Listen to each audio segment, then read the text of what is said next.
Hi everyone. Today we're going to explore another interesting topic, and that is about identity, trans people, and the fear of uncertainty. I have been thinking about it quite a lot because of the recent conversations about trans people and even more broadly about identity, and I wanted to explore that in a slightly different way. So there's a common explanation that when somebody sees a strong negative reaction towards trans people or gay people, and they'll often say that the people reacting must secretly either be the same or that they're repressing something about themselves. And while that might be true, in some individual cases, I don't think it explains like most of it. Um, as it might have less to do with hidden identity and more about how we understand ourselves in the first place. And in terms of we, I mean us as humans in general, as most of us grow up with very simplified models of identity. So we're told who we are basically through very narrow categories that are fixed and unquestionable. We're given a name and a role, and those things get internalized as this is me. So not just socially, but psychologically. So it becomes that framework through which we understand ourselves and the world. And that framework for a while feels stable, not necessarily because it's complete, but because it's consistent. So it doesn't ask too many questions. It doesn't require us to reflect deeply on where our identity comes from. And it just keeps going on and on, uninterrupted. But when that framework encounters a contradiction, for example, when somebody exists in a way that doesn't fit those expectations, like a trans person living openly as who they are, it doesn't just introduce something new. It does challenge the whole structure that was being taken for granted. And this is where I guess the tension begins, because it's not only about understanding another person, it's about what that understanding implies for the individual.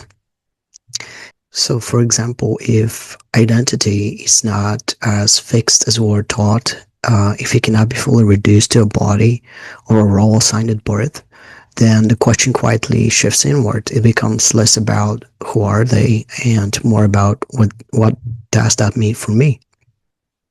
And that question can feel very unsettling, not because there's something wrong with identity being complex, but many people have never had to think about it that way before. So their sense of self has been built on a structure that felt certain. And when that certainty is disrupted, it can create a kind of internal instability.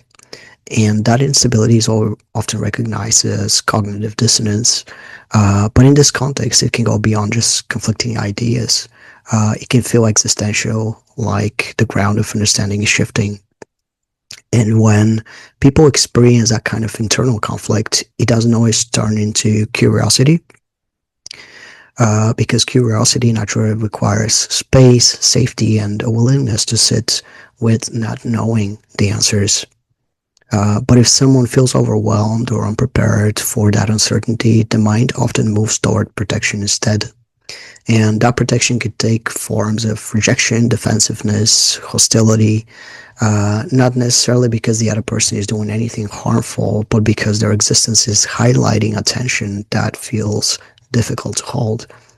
So the reaction isn't really about trans people themselves, it's about what their existence reveals for other people. And it reveals that identity is much more layered than a single definition. It suggests that the categories people relied on might not fully capture what it means to be a person, what it means to be alive. And for someone who has never questioned those categories, that realization can feel like too much, and very quickly. At the same time, this isn't just about trans people. The same rigid ideas about identity, especially around gender, have shaped how many people are taught to live.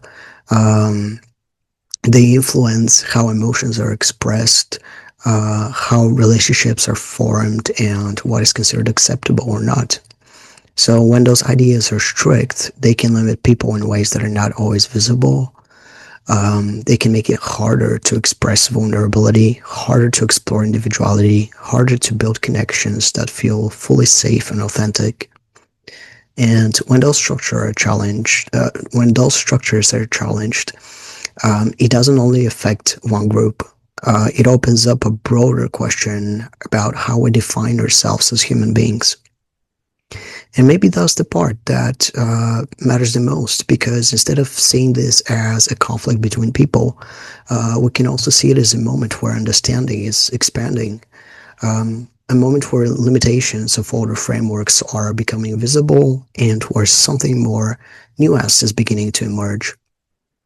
And that doesn't, of course, it doesn't make it easy, and quite often it is not at all. It could be very uncomfortable, confusing, and sometimes even painful to question things that once felt very certain. But within that discomfort, there is also an opportunity to move away from rigid definitions and towards a more layered understanding of identity, one that is naturally allowing for complexity, individuality, and for the idea that being human cannot be fully reduced to a single category. And instead of reacting to that complexity with fear, we can learn to approach it with curiosity, not because we have the answers, but because we're willing to sit with the questions. So thank you so much for listening. I hope you found this interesting. I hope you learned something new today as well, and take care.